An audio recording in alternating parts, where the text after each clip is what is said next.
I want to give you a quick rundown as to why I think pigeons are good pets. 1, they're not destructive. They can't chew your wall apart like a parrot can. They're not going to get into your whatever collection and destroy it, okay?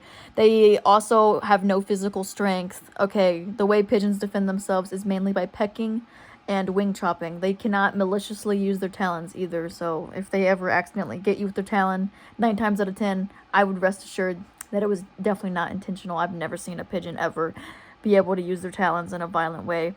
So yeah, number 1, they're non-violent and they're non-destructive. Secondly, and I'm speaking generally, all pigeons' temperaments are different. Bobby is obviously not a piece of crap. She is very social and loves people. Not all pigeons are like that. You have to work with it like any animal. If you get one that was already raised by someone, like I'm 9 times out of 10 sure, that's English, I'm 90% sure that Bobby was imprinted, even though we don't really know what her origin is, and that's why she acts this way. But generally speaking, after about 6 months, that's when a pigeon starts to trust a person if they've never had any experience with a person beforehand. Like my other pigeon, Suzaku, I've only had him for 2 months. He doesn't like me yet. So, hi, you gonna preen me? Oh, okay.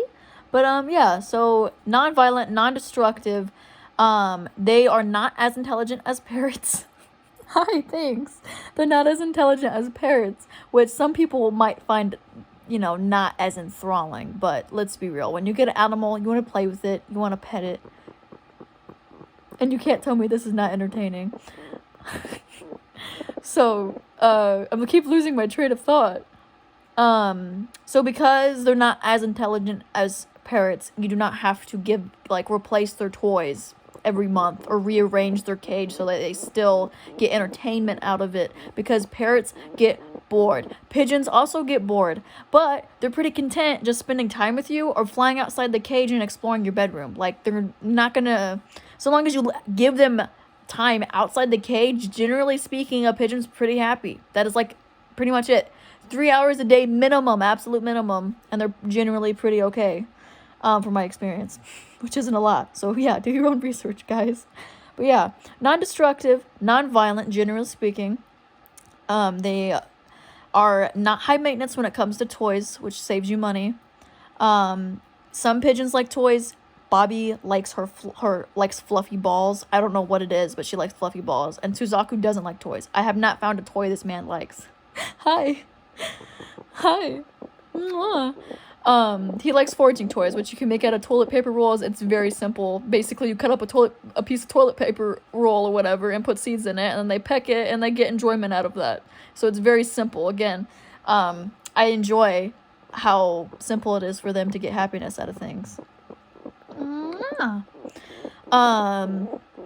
Another reason why I feel pigeons make good pets is that, especially, this also depends on the breed. Obviously, like, Archangel pigeons tend to be more skittish of people, but, like, the German owl frill, I'm probably saying in the reverse order of the name, but whatever, that is a type of pigeon. And that is, like, from what I've read and seen, that is one of the best pigeons to own because of its temperament. It is so gentle. It's just so nice. And its beak is shorter, so it has even less destructive power than the nothingness this bird has here. Hi. So, yeah. So, if you research what kind of pigeon you get, there's different types. Like, obviously, if you go to get a Modena, I don't know if that's how I pronounce it, a Modena pigeon, they're a lot more aggressive and they're bigger. So, they're not exactly the best for pets. They're more show birds than anything. Thank you for that. I'm trying to think of something else. There has to be other things. Generally speaking, they're not too hard to feed. I say not too hard because people hype up the fact that pigeon feed's easy to find. In my opinion, finding good pigeon seed or like feed in general is what, for me personally, was a little difficult. And there's also things that you have to research about their diet to truly understand. Like corn, for example, that's just straight sugar. They don't need corn, but guess what? It's in a lot of their feeds. So, also, people tend to neglect to tell you this, but pigeons do not need grit. They don't need it. Okay. And most birds actually don't. It's a misconception. A vet has told me this. I'm pretty sure he's right. I've never given my budgie grit. I've never seen birds eat rocks when they're tasteless, okay? And my birds haven't been on grit, and they're perfectly fine. But that's also because I provide them with minerals that they need. A lot of people give their birds grit because it's digestible grit, which is perfectly fine. It's basically just minerals then for the bird, but you can just get supplements for that. And similar to that of a lizard, pigeons, you should give a pigeon. I'm not saying it's a requirement because I doubt you're going to take your pigeon outside, but pigeons need sunlight to process calcium. Otherwise, female pigeons, like Bobby here, can get a calcium deficiency. So I guess I'm just randomly giving you some cons here. Like, these are some things that you really have to watch out for to ensure your pigeon's health. So yeah.